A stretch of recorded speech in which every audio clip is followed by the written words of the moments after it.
AMQ channel के मोअज़्ज़ज़ सामीन अस्सलामु अलैकुम वरहमतुल्लाहि वबरकातुहू।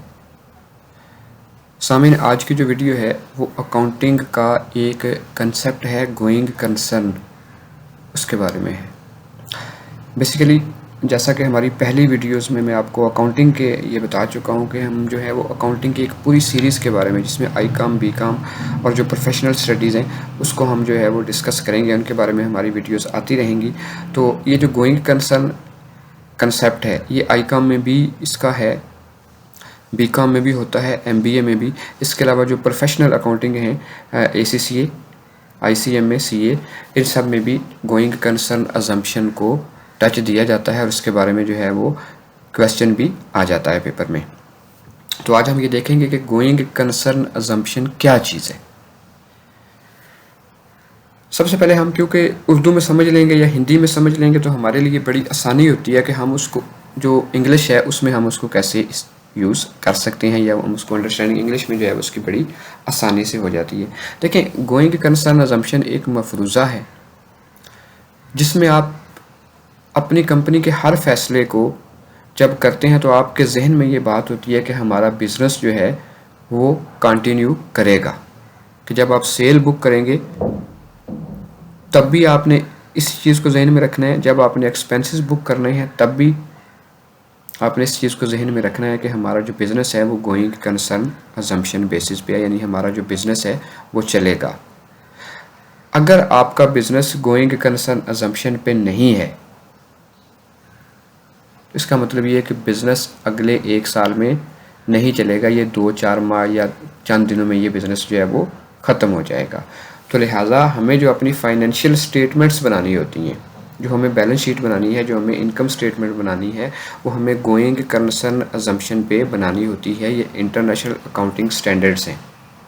ऑडिटर को भी जब अपनी ऑडिट की ओपिनियन देनी होती है तो उसको इन पॉइंट को जहन में रखना पड़ता है कि बिज़नेस जो है, जो मैं फाइनेंशियल स्टेटमेंट जिनका मैं ऑडिट कर रहा हूँ, जिनके बारे में मैं अपनी ओपिनियन पेश कर रहा हूँ, जिनके बारे में मैं अपनी ऑडिट रिपोर्ट पेश कर रहा हूँ, ये गोइंग कंसर्न अजम्पशन को फॉलो करती हैं। अदरवाइज़ वो गोइंग कंसर्न अजम्पशन के अलावा किसी और पॉइंट ऑफ व्यू से फाइनेंशियल स्टेटमेंट्स को जो है वो सपोर्ट करेगा।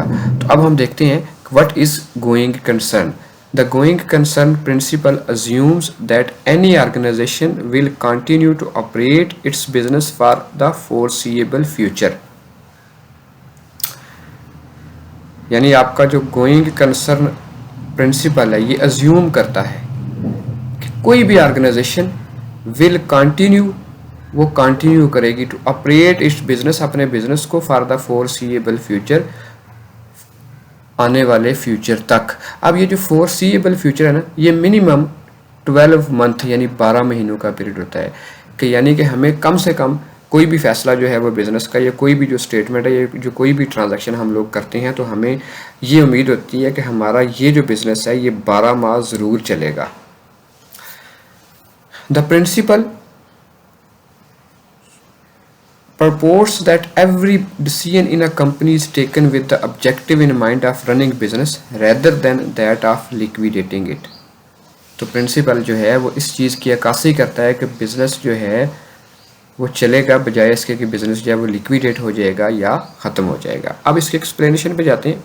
The concept of going concern, तो उसमें सबसे पहले ये है कि an entity prepares financial statements on a going concern basis when under the going concern assumption the entity is viewed as continuing in business for foreseeable future। वही वाली पहली वाली बात कि एंटिटी जब अपनी फाइनेंशियल स्टेटमेंट्स को तैयार करती है तो वो गोइंग कंसर्न बेसिस पे तैयार करती है कि एंटिटी जो है वो इस तरह देखी जाए कि ये आने वाले फ्यूचर में चलेगी। The term foreseeable future is not defined within the IAS 570 but IAS presentation of deems the foreseeable future to be period of at least 12 months from the end of the reporting period। अब इसमें हमें इसकी depth में जाने की ज़रूरत नहीं है, लेकिन ये है कि मिनिमम जो है वो आपका foreseeable पीरियड जो है वो 12 मंथ का होता है, यानी कि आपका जो बिज़नेस है वो मिनिमम 12 मंथ चलेगा। तो वो गोइंग कंसर्न अजम्पशन पे इसकी मतलब इस पे आ जाता है। The concept of going concern is underlying assumption in the preparation of financial statements. जब आपने फाइनेंशियल स्टेटमेंट्स बनानी है तो ये पहला असूल है कि गोइंग कंसर्न पे होनी चाहिए। ठीक है, तो ये चीज़ भी आपके जहन में होनी चाहिए। अब हम इसकी मेन जो हेड हैं वो देखते जाएंगे कि वो उसको हम कैसे आगे लेके चलें। अच्छा, अब ब्रेक डाउन इसका करते हैं। Let's suppose hence it is assumed that the entity has neither the intention nor the need to liquidate or curtail materially the scale of its separation. If management concludes that entity has no alternative but to liquidate or curtail materially the scale of its separation, the going concern basis cannot be used and the financial statement must be prepared on a different basis such as breakup basis. अब इसमें इस paragraph में सिर्फ इतनी सी बात है कि अगर आप गोइंग कंसर्न अजम्पशन पे अपनी फाइनेंशियल स्टेटमेंट्स को प्रिपेयर नहीं कर रहे तो आप ब्रेकअप बेसिस पे, यानी कि बिजनेस ने ब्रेकअप हो जाना है, उस बेसिस पे आप अपनी फाइनेंशियल स्टेटमेंट्स को तैयार करेंगे और एडिटर भी उन्हीं बेसिस पे अपनी ऑडिट की ओपिनियन देगा। अच्छा, break down of going concern. Going concern is one of the most very fundamental principle of accounting. It assumes that the entity will continue to remain its business for the foreseeable future. Conversely, it also means that the entity does not plan to or expect to force to liquidate its assets. Under this accounting principle, it defers revenue and expenses according to other principles of accounting. If the going concern assumption did not hold true, then it would not be possible to record prepaid or accrued expenses as such. अब इतने हिस्से में सिर्फ ये बताया जाता है कि आपने जो बिजनेस है वो अपना गोइंग कंसर्न असम्पशन पे रखना है, अदरवाइज ना तो आप प्रीपेड एक्सपेंसेस को और ना प्रीपेड इनकम को, इसी तरह ना आप अक्रूड एक्सपेंसेस को और ना आप अक्रूड इनकम को ट्रीट कर सकते हैं, क्योंकि जब आपका बिजनेस ही नहीं चलेगा तो प्रीपेड का तो कंसेप्ट ही खत्म हो जाएगा। आपने लाइबिलिटी क्यों क्रिएट की है? फिर आपका तो बिजनेस साल बाद खत्म हो रहा है, 2 माह बाद खत्म हो रहा है, सॉरी। इसी तरह डेप्रिसिएशन, अगर हम कोई एसेट लेते हैं, लेट्स सपोज आपने एक एसेट लिया, अब उसकी लाइफ है 5 साल, तो आप उसकी डेप्रिसिएशन क्यों चार्ज कर रहे हैं? आपका तो बिजनेस ये 1 साल में या 6 माह में खत्म होने वाला है। तो लिहाजा हमें जो अपने अकाउंट्स होते हैं वो गोइंग कंसर्न अजम्पशन पे ही बनाने होते हैं, और रियलिटी में भी ऐसा ही होना चाहिए कि हमारा बिजनेस जो है वो गोइंग कंसर्न अजम्पशन पे हो, अदरवाइज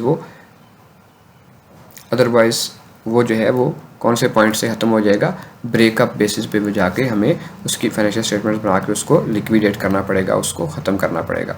तो मुझे उम्मीद है कि आप लोगों को इसकी जो है वो अंडरस्टैंडिंग आ गई होगी, ठीक है। और मज़ीद अगर इसके बारे में आपको कुछ पूछना होगा तो कमेंट्स में आप मुझसे मैसेज करके पूछ सकते हैं, ठीक है, और I will reply you there. तो दोबारा से एक दफ़ा देख लेते हैं कि गोइंग कंसर्न अजम्पशन क्या अजम्पशन है। Going concern assumption is an assumption that describes that the business will continue for a foreseeable future, के बिजनेस जो है वो एक फोरसीएबल फ्यूचर तक चलेगा। उम्मीद है आपको ये वीडियो पसंद आई होगी। मिलते हैं नेक्स्ट वीडियो के साथ, तब तक के लिए अपना ख्याल रखिएगा। अल्लाह हाफिज़।